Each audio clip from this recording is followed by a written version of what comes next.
අයිබෝන් සුබ දවසක් කාලා හැමදෙනාටම. ඉතින් මේ වීඩියෝ එකෙන් අපි කතා කරන්න බලාපොරොත්තු වෙනවා ඔයාලගේ O level exam එකට එන ICT paper එක ගැන. ඉතින් පුතේ අද ජනවාරි මාසේ 16 වෙනිදා පෙබරවාරි මාසේ 17 වෙනිදා පටන් ගන්න O level exam එකේ ID paper එක කොහොම වෙයිද? ඇත්තටම එහෙම ගැන කියන්න අපි දන්නෙත් නැහැ. හැබැයි අපිට ප්‍රෙඩික්ට් කරන්න පුළුවන් ආසන්න අවුරුදු කිහිපයක් බලලා මට මෙන්න මේ වගේ අදහසක් ඔයාලට කියන්න පුළුවන්. දැන් ඔයාලා සමහර වෙලාවට මේ වෙද්දි A එකක ඉන්නවා වෙන්න පුළුවන්. මේ වෙද්දි B එකක ඉන්නවා වෙන්න පුළුවන්. C එකක S එකක ඉන්න කෙනෙක් වෙන්නත් පුළුවන්. ඉතින් පුතේ කොහොම වුණත් ICT paper එකේ structure එක හැදිලා තියෙන විදිහට නම් ඔයාට A එකකට යන්න MCQ 35 කියන range එකේ ඔයා ඉන්නවා නම් ඔයාට ලේසියෙන්ම ඒකක් ගන්න පුළුවන්. MCQ 40ක් තියෙනවා. ඒ 40කින් 35ක් ඔයාට ගන්න පුළුවන් නම් ඔයාට ලේසියෙන්ම ඒකක් ගන්න පුළුවන්. ඒ වගේම තමයි MCQ 29ට එහා පැත්තේ තියෙන දරුවෙක් ඉන්නවා නම් ඔයාලට B එකකට යන්න අවස්ථාව තියෙනවා. හරි? අනිත් කියන්නේ මෙහෙමයි. සමහර වෙලාවට ඔයාලට තුන නෑ මට MCQ 30 තිබිලත් මම A එකක් කරන් තියෙනවනේ. ඔව්. ඒක ඩිපෙන්ඩ් වෙනවා හැමතිස්සෙම සෙකන්ඩ් පාර්ට් එක මත. අපේ පුතේ හැමතිස්සෙම ලොකු බරක් දෙන්නේ නැහැ සෙකන්ඩ් පාර්ට් එකට. මොකද හේතුව පේපර් එක බලද්දී පේපර් එක බලන කෙනා මත ගොඩක් වෙලාවට ඩිපෙන්ඩ් වෙන්න පුළුවන් අපිට හම්බෙන මාර්ක් එක. ඒ කියන්නේ මෙහෙමයි. ඒගොල්ලෝ කැමැත්තෙන් ලකුණු අඩු කරනවා කියන එක නෙමෙයි. වැරදියට ගන්න එපා. මේකෙදි වෙන්නේ සමහරවිට ඔයා හරි කියලා ලියන උත්තර තියෙනවනේ.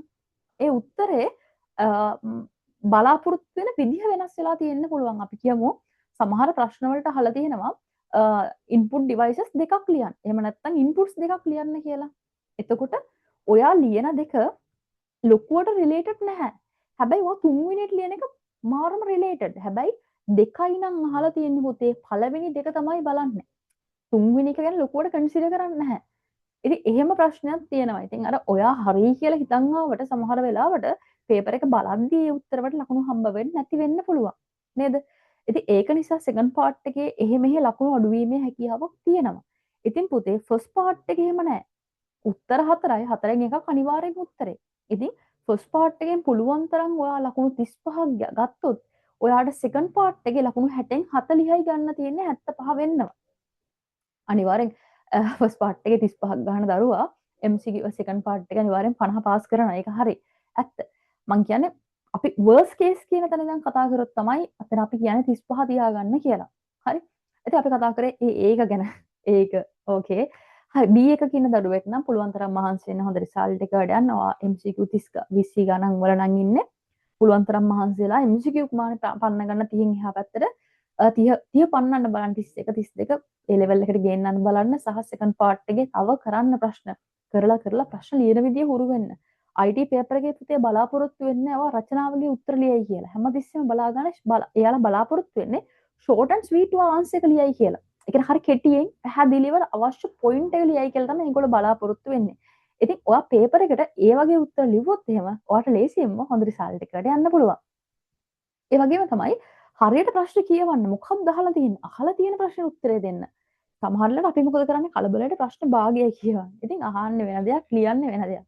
තේම්ම තියෙනවා දැන්.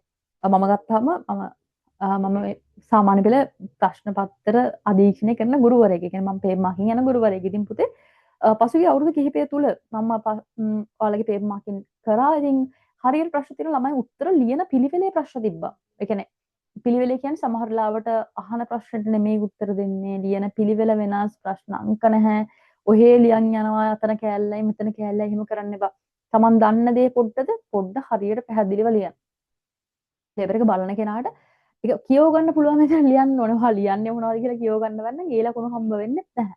ඉතින් ඔහොම තමයි ඔයා පේපර් එකට ලෑස්ති වෙන්න ඕනේ. ඊට අමතරව දරුවෝ දැන් අපි හිතමු ඔයා ඉන්නේ S එකක මට්ටමේ නම් එහෙම නැත්නම් ඊටත් පහළ මට්ටමේ නම් මේ වෙලාවට මාසෙයි හරියටම තියෙන්නේ. ඉතින් කොහොමද ඔයා ලෑස්ති වෙන්නේ කියලා අපි පොඩ්ඩක් කතා කරමු.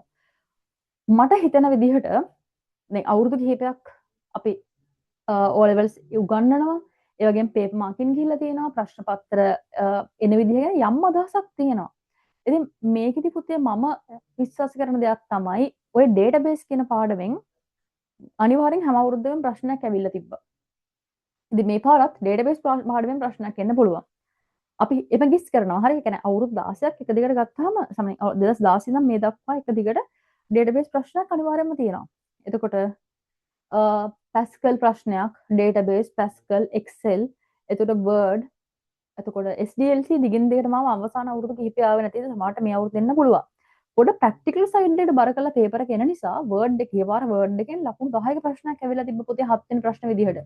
ඉතින් පොඩ ප්‍රැක්ටිකල් පැත්තට එන්න පේපර් එක චුට්ටක් බරයි. ඒක නිසා ඔයා කොහොමද JIT එක ජිම්ප් ලෙසන් එක එතකොට ඔය ඒ මල්ටිමීඩියා සම්පූර්ණ පාඩම් බලා ගන්න. ඊට අමතරව වර්ඩ් එක්සෙල් බලා ගන්න, PowerPoint බලා ගන්න.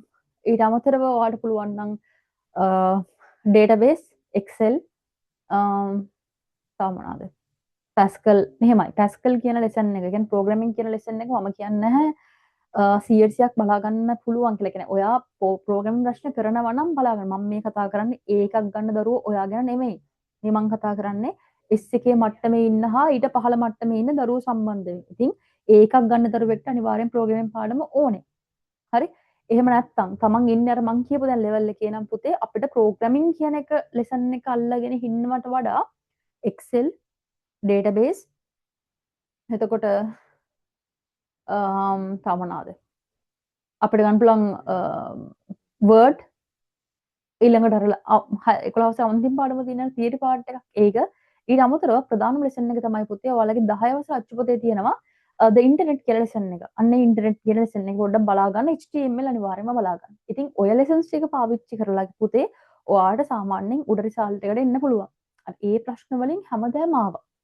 මම උනම් ලියලා පෙන්නම් ඔයාලට මෙන්න මේ lessons ටික HTML ඊළඟට Excel ඊළඟට Word ඊළඟට ඉන්ටර්නෙට් ලෙසන් එක මේ ඉන්ටර්නෙට් ලෙසන් එක ලොකුවටම මම කියන්නේ පුතේ මේකෙන් එන්න පුළුවන් ප්‍රශ්න ප්‍රමාණය වැඩි ලොකු කවරේජ් එකක් මේකෙන් එනවා ඉන්ටර්නෙට් ලෙසන් එකෙන් MCQ තියෙනවා සෙකන්ඩ් පාර්ට් එකෙත් එනවා ඊට අමතරව ඩේටාබේස් අඩු ගන්න මෙන්න මේ ටික හරි හොඳට බලා ගන්න මොකද ඒ ටික ප්‍රයෝජනවත් වෙයි ඔයාට ඔයා ඉන්න ලෙවල් එකෙන් පොඩ්ඩක් උඩට යන්න මේ ටික පුළුවන් කෙනෙක් ඉන්නවා නම් මේ ටික පුළුවන් දරුවෙක් ඉන්නවා නම් පුතේ එතනින් එහාට ගිහිල්ලා ඊටු ලෙසන්ස් ටික බලා ගන්න ඉතින් ඔය විදිහට තමයි ඔයාලගේ පේපර් එකට IT පේපර් එකට මේ අවසාන මොහොතේ ලෑස්ති වෙන්න තියෙන. ඉතින් පුළුවන් තරම් පාස් පේපර්ස් කරන්න, පුළුවන් තරම් මොඩල් පේපර්ස් කරන්න, ටයිම් එක තියලා කරන්න. පැය 3 පේපර් එක අඩුම ගානේ පැය 2යි විනාඩි 45න් හරි කරන්න. ඒ විනාඩි 15ට කලින් කරන්න පේපර් එක. මොකද දැන් ටයිම් එක මදි වෙන්න ප්‍රශ්නයක් එන්න පුළුවන්. MCQ එක පැයයි. ඉතින් පැයටම ඉවර කරන්න බලන්න පුතේ. මට කියන්න බෑ කියලා ඔයාලට පැය වාගේ ඉවර කරන්න කියලා. මොකද එහෙම කරන්න බෑ. ඉතින් අඩුම පැයේ පේපර් එක පැයෙන් හරි කරන්න බලන්න. සමහර අවුරුදු වල නම් එහෙම එකතු කරන්නේ නැහැ පැය ඉවර වෙච්ච ගමන් එකතු කරන්නේ නැහැ. හැබැයි සමහර අවුරුදු වල එකතු කරලා තිබ්බා. ඉතින් රිස්ක් එකක් ගන්න එපා. පේපර් එක ෆස්ට් පාර්ට් එක ඉස්සල්ලාම කරන්න, පැයෙන් ඒක ඉවර කරන්න. සහ සෙකන්ඩ් පාර්ට් එකට පැය දෙකක් තියෙනවා. ඒක ටයිම් එක කරන් කරන්න. තව මම දැකපු දෙයක් තියෙනවා. සමහර වෙලාවට මේ ෆස්ට් පාර්ට් එක පැත්තකින් තියලා සෙකන්ඩ් පාර්ට් එක කරන්න ගන්නවා පටන් ගත්ත ගමන්. එහෙම කරන්න එපා. වැරදිලා හරි ෆස්ට් පාර්ට් එක එකතු කරොත් ඔයාට එකතු කරන්න දෙන්න තියෙන හිස් පේපර් එකනේ. එහෙම කරන්න එපා. අනිවාර්යයෙන්ම ෆස්ට් පාර්ට් එක ෆ්‍රෙෂ් මයින්ඩ් එකෙන් ෆස්ට් පාර්ට් එක කරලා ෆස්ට් පාර්ට් එකේ වන් ටයිම් ගෝ ත්‍රූ කරන්න. ඉස්සෙල්ලම ප්‍රශ්න 40න් බලාගෙන යන්න. ඔයාට කරන්න පුළුවන් මොනවද ඒ පළවෙනි වතාවේ කරගෙන යන්න. ඊට පස්සේ ඉතුරු වෙන ප්‍රශ්න ටික තියෙන්නේ අපිට සර්කල් එකක් දාගන්න නෝට් කරගන්න. ඊළඟ පාරේ ඒ ප්‍රශ්න ටික කරන්න බලන්න. හරි? එහෙමත් කරලා අමාරු ප්‍රශ්න ටිකක් තියෙනවනේ. අන්න ඒ ටික පොඩ්ඩක් ඉතුරු කරගන්න. මේ මං ඊළඟට කරනවා කියලා. හැබැයි නෝට් එකක් දාලා තියාගන්න. ඒක පාර්ට් සමහර එකම ප්‍රශ්න එල්ලීලා ඉන්නකොට මතක් වෙන්නේ නැහැ. ඒක නිසා. ඊට පස්සේ පුතේ සෙකන්ඩ් පාර්ට් එකට යන්න පොඩි බ්‍රේක් එකක් අරගෙන ඊට පස්සේ ආයෙමත් කරලා බලන්න. එතකොට ඔයාලට හොඳ රිසල්ට් එකකට ඔයාගේ ප්‍රතිඵල අප් කරගන්න පුළුවන්. ඉතින් ඔය විදිහට තමයි ඔය O level paper එකේ ICT කියන සබ්ජෙක්ට් එකට ලෑස්ති වෙන්න ඕනේ. ඉතින් ඔයාලට හැමෝටම විශ් කරනවා හොඳ රිසල්ට් එකක් ගන්න කියලා. IT විෂය සම්බන්ධව ඔයාලට මොනවා හරි ප්‍රශ්න තියෙනවා නම් දරුවෝ ඔයාලට පුළුවන් අපිත් එක්ක සම්බන්ධ වෙන්න. ඉතින් පහළ තියෙන කමෙන්ට් සෙක්ෂන් එකේ ඔයාලට පුළුවන් මැසේජ් එකක් අපිට තියන්න.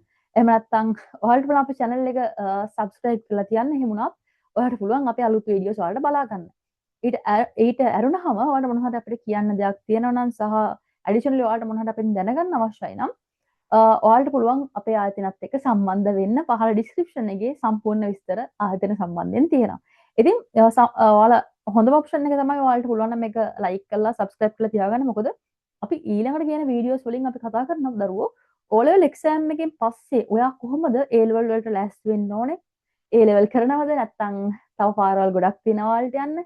ඉතින් ඒ දේවල් අපි ඉස්සරහට කතා කරන්න බලාපොරොත්තු වෙනවා මේ වීඩියෝ සීරීස් එකේදී. දැනට ඕලෙවල් කරගන්න බෑ නේද ඔක්කොටම කලින්. ඉතින් මේ වීඩියෝ එකේ ලාවේ මම ඒ ගැන කතා කරන්නේ නැහැ. ඉතින් ඉස්සෙල්ලා ඕලෙවල් එක්සෑම් එකට ලෑස්ති වෙමු. මේ මාසේ බහලා වැඩේ කරගමු. කරලා ඕලෙවල් හොඳ රිසල්ට් එකක් කරගෙන අපි ඊට පස්සේ බලමු අපේ පාත් එක කොහොමද හදාගන්නේ කියලා. ඉතින් wish you all the very best හැමෝටම මාසයක් තියෙනවා මහන්සිලා වැඩ කරන්න. ජය වේවා.